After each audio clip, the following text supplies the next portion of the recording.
The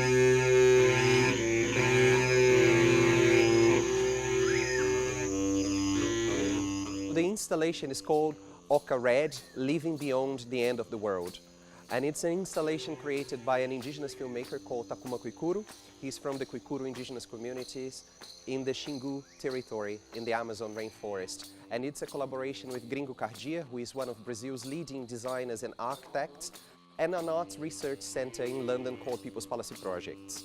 And the installation is an invitation to the public of the Biennale to engage with the indigenous ways of living together collectively and in harmony with nature.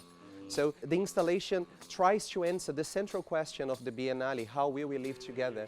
Because we truly believe that these indigenous communities, they have the answer to these questions for thousands of years, which is the way that they connect with nature, the way that they live collectively, and the way that they see nature as an extension of their own lives.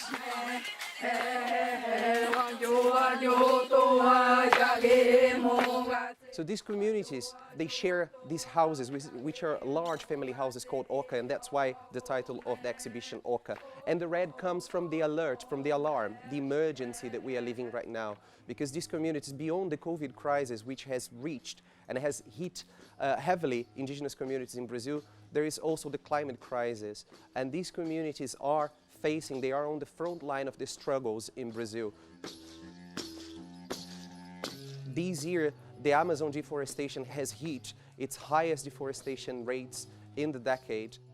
It's proven that where indigenous communities, they have stewardship of their lands, biodiversity flourishes.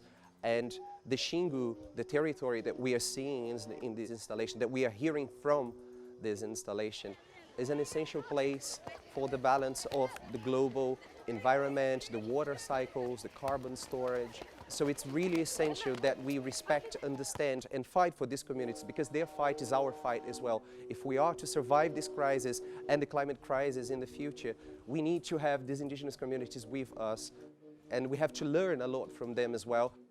So we believe that they have an answer to this question, which is living in harmony, in coexistence, and in a collective way with nature.